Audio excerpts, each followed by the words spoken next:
என்ன பிரச்சனைன்னு நீங்கள் நினைக்கிறீங்க? நாங்கள் பெரிய தலைவர்கள்னு நினைக்கிறோம், பெரிய பிஸ்தான்னு நினைக்கிறோம், பெரிய கொம்புன்னு நினைக்கிறோம். அப்படி நினைக்கிறதுனால நினப்பு தான் அது பழமொழி நல்லா தெரிஞ்சுருக்கீங்க. நினப்பு தான் குழப்ப கெடுக்கும். எங்கள் குழப்ப கெடுக்கிறதே அந்த வசனம் தான், அந்த நினைப்பு தான். என்னன்னா நாங்கள் பெரிய கொம்புன்னு நினைக்கிறதுனால மக்களோட இயல்பாக பழக முடியல. மக்களை எங்களுடைய சகோதரன் சகோதரி அப்படின்னு நினைக்க முடியல. அப்படி முடியாதவர்களுடைய வாழ்க்கை என்னன்னா ஊழியம் ஒன்றும் இல்லாமல் போயிடும். சைப்பட பூசை மேச தோசை அத்தோட சரி. அதுக்கு மேலே அது எவ்வாறு? நான் உங்களுக்கு சொல்லியிருக்கிறேன்ல, ஒய்யராஜ் அப்படின்னு ஒரு ஃபாதர், எங்களுக்கு ப்ரொஃபஸர். அந்த காலத்தில் இந்த டிஸ்க் இருக்கும், இசைத்தட்டு கருப்பாக, அதில் ஒரு முள் வச்சு ஓடும் இல்லையா? அதில் ஒரு பாட்டு என்ன இருக்குது? ஜவ்வாது மேடையிட்டு சர்க்கரை பந்தலிட்டு, அந்த பாட்டு. அந்த பாட்டில் ஜவ்வாதுன்னொடனே அந்த ஊசி போய் குத்திக்கிச்சு. ஜவ்வாது ஜவ்வாது ஜவ்வாது. ஃபாதர் சொன்னார் அதுக்கு மேலே எவ்வாறு. எங்கள் ஊழியம் அந்த பூசை மேச தோசைக்கு மேலே எவ்வாறு. ஏன்? எங்கள் நினைப்பு. ஆண்டவர் ஒரு காரியத்தை சொல்கிறார், சீடனாக இருக்கிறவன் என்ன செய்யணும்? ஏன் உங்களை பற்றி எங்கள்கிட்ட பேசிட்டு இருக்கிறீங்க? நான் அப்புறம் பதில் சொல்கிறேன். 13வது அதிகாரத்தில் யோவான் செய்தியில் 13, 14 அந்த வசனங்களில் நம்ம வாசிப்போம். உங்கள் மத்தியில் நான் ஆண்டவர் போதகர் என்று என்னை அழைக்கிறீங்க. உங்கள் மத்தியில் உட்கார்ந்துருக்கிறேன், ஆனால் ஆண்டவர் தான், போதகர் தான். நாங்கள் பெரிய கொம்பு தான், பெரிய பிசா தான், பெரிய தலைவர் தான். ஏன்னா கடவுள் எங்களை அப்படி ஒரு சிறப்பாக தேர்ந்தெடுத்திருக்கிறார். அது உண்மைதான், பெரிய பிஸ்தாங்கிறது உண்மைதான். ஆனால் அது ஆண்டவரும் போதகருமான நான் உங்கள் கால்களை கழுவினேன் என்றால் நீங்களும் ஒருவர் ஒருவருடைய காலடிகளை கழுவ கடமைப்பட்டிருக்கிறீர்கள். இது குருக்களுக்கு கன்னியர்களுக்கு மட்டும் இல்லை, பொதுநிலையினர் நம்பிக்கையாளர்களுக்கு எல்லாருக்கும் இந்த வார்த்தை தான். ஏன்? நானும் இயேசுனுடைய சீடன், நீங்களும் இயேசுனுடைய சீடன். அப்ப சீடன் எப்படி இருக்கணும்? தான் படிப்பினாலேயோ பதவியினாலேயோ சூழ்நிலை அல்லது செல்வாக்கினாலேயோ நான் பெரிய பிஸ்தான்னு நினச்சிட்டு இருந்தா ஓகே, பிஸ்தாவாயிரு. ஆனால் பணிஞ்சுப்போ, தாழ்ச்சியோடு, சகோதரத்துவ உணர்வோடு இரு, மற்றவனுக்கு ஊழியம் செய். மற்றவனை விட நீ பெரியவன் அப்படின்னா பணியாளனாயிரு இல்லையா? மத்திய நட்சத்திரம் 20, 24 ஆண்டவர் சொல்வார், நீ பெரிய தலைவனாக இருக்கிறது முடியா, பணியாளனாக இல்லையா? அப்ப நம்முடைய வாழ்க்கையில இன்றைய நற்செய்தியில ஆண்டவர் சொல்ற வார்த்தையோட நல்லா கவனிச்சோம்னா, நம்ம வாழ்க்கையில எப்ப நம்ம பெரிய உண்மையிலே பிஸ்தா ஆகுறோம்னா பணியாளனா இருக்கும்போது, பணிவோட இருக்கும்போது, தாட்சியோட, மற்றவங்களை சமாதான சகோதரத்துவ உணர்வோடு ஏற்றுக்கும் போது, மற்றவர்களை விட நான் கொஞ்சம் சின்னவன் தாப்பா அப்படின்னு நினைக்கும் போது. நம்ம 12:9 ரோமியர் பவுலடியார் எழுதுவார், என்ன சொல்லுவார்னா, நீங்கள் மற்றவர்களை உங்களுடைய உடன்பிறப்புகளை போல எண்ணுங்கள். அப்ப அந்த அதுதான் கிறிஸ்தவம்.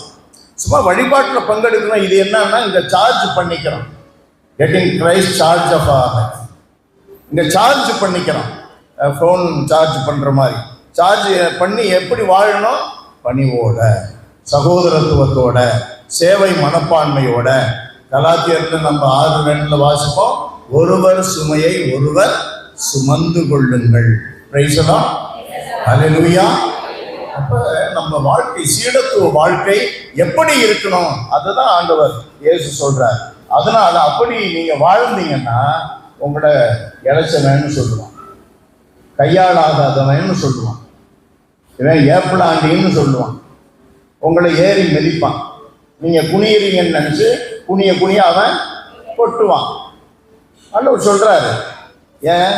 அவர்களுக்கு அஞ்ச வேண்டாம். யாருக்கு? அந்த மாதிரி செய்யறவனுக்கு. நீங்க இப்படி வளர்ந்தீங்கன்னா, பணிவோடு இருந்தீங்கன்னா, சகோதரத்தோடு இருந்தீங்கன்னா, காசு பணத்தெல்லாம் பார்க்காம மனிதனை மனிதனா பார்த்தீங்கன்னா, மனிதன்ல கடவுளை பார்த்தீங்கன்னா, உங்களை இப்படி இது மாதிரியெல்லாம் உலகம் ட்ரீட் பண்ணும். உலகம் அப்படிதான் உங்களை நடக்கும். அந்த மாதிரி ஆளுங்களுக்கு அஞ்சாதீங்க. ஏன்? அவங்களால உங்க ஆன்மாவை கொல்ல முடியாது. உங்களுடைய நிலை வாழ்வுக்கான ஆன்மாவை கொல்ல முடியாது. ஏன்? நிலை வாழ்வு போற மாதிரி நீங்க நடக்கிறீங்க. பிரைஸ் எல்லாம் ஹல்லேலூயா. கையை நான் படிச்சுட்டு இருக்கேன். பிரைஸ் எல்லாம். ஆமா, கடவுளை வாழ்த்துறதுக்கு தயங்க கூடாது. அப்ப நம்ம கையாளாகாதவன் அவன் சொல்லும் பொழுது நம்ம ஆகாதவன் இல்லை. நிறைய நம் கை வழியா கடவுள் செய்கிறாரு. எப்படி? சகோதரத்துவ உணர்வு ஊற்றாரு, சமத்துவ உணர்வு ஊற்றாரு, அன்பை ஊற்றாரு உலகத்துக்கு. 2:27 தொடக்க நூல்ல ஆண்டவர் என்ன சொல்றாரு? உலகை மேம்படுத்துங்கள் இல்லையா? அந்த கணவன் ஆதாம் ஏவாளை பார்த்து உலகை மேம்படுத்துங்கள், பழுகி பெறுங்கள், உலகை மேம்படுத்துங்கள், உலகை உங்களுடைய கட்டுப்பாட்டுக்குள்ள கொண்டாங்க. அப்படின்னா என்ன அர்த்தம்? என்ன விதமான கட்டுப்பாட்டுக்குள்ள? என்ன விதம்? இப்ப சில பேர் பார்த்தீங்கன்னா நிறைய பசும்புல் மேய்ஞ்சி பசும்புல் இருக்கும், மாட்டை கொண்டு அது நடுவில் கட்டிடுவாங்க. அந்த இடத்துக்குள்ள இருக்கிற அந்த பசும்புல்லெல்லாம் நல்லா மேயும் இல்லையா? அப்ப நம்முடைய வாழ்க்கை எந்த இடத்துல கட்டி இருக்கணும்? என்னதான் நடந்தாலும், எவ்வளவுதான் கரடு முரடாக இருந்தாலும், நான் உண்மையாக நடப்பேன், அன்பு செய்வேன், சமாதான உணர்வோடு இருப்பேன், சமத்துவ பகிர்வை செய்வேன். அந்த கட்டுப்பாட்டுக்குள்ள நம்ம இருக்கணும். அந்த கட்டுப்பாட்டுக்குள்ள வந்தா உலகமே நம்ம கையில. கருணை பற்றி ஆண்டவரை உலகமே நம்ம கையில. அந்த மாதிரி நீங்க நடங்க. அப்படி ஆன்மாவை கொள்ள இயலாமல் உடலை மட்டும் கொள்பவர்களுக்கு அஞ்ச வேண்டாம். ஒரு தடவை ஒரு பங்குல என்னை ஒருத்தன் அடிக்க வந்தான். நான் அவனை போட்டேன். ஒன்று நல்லா கொஞ்சம் வலுவாக இருக்கேன், போட்டேன், சாப்பிட்டேன். ஏன்னா குடிச்சு பெரிய அக்கிரமம் பண்ணிட்டு இருந்தான். அவன் அடிப்பட்டு ஒரு அறையில் கீழே விழுந்துட்டான். அவன் என்னோட ரொம்ப இளைஞன். ஒரு அறையில் கீழே விழுந்துட்டான். எழுந்துச்சு என்ன அடிக்கவே. நான் அந்த அங்கி போட்டு செத்து போயிட்டு இருந்தேன். செத்த பாம்பி அடிக்க வந்தேன். என்ன அர்த்தம்? நம்முடைய வாழ்க்கையில இயேசுவுக்காக செத்துட்டோம்.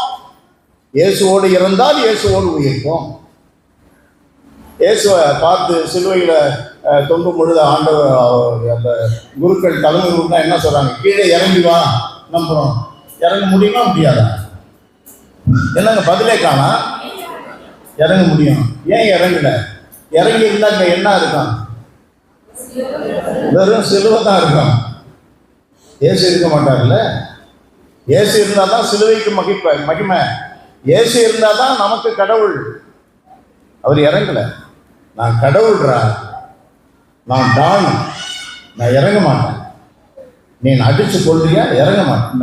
5:41 திருத்தூதர் பணியில 40 இயேசுவை பற்றி அவங்க திருத்தூதர்கள் அறிவிச்சதுனால அவங்கள மன்றத்தில் விட்டு அடின்னு அடிக்கிறாங்க, சப்பி துப்புறாங்க.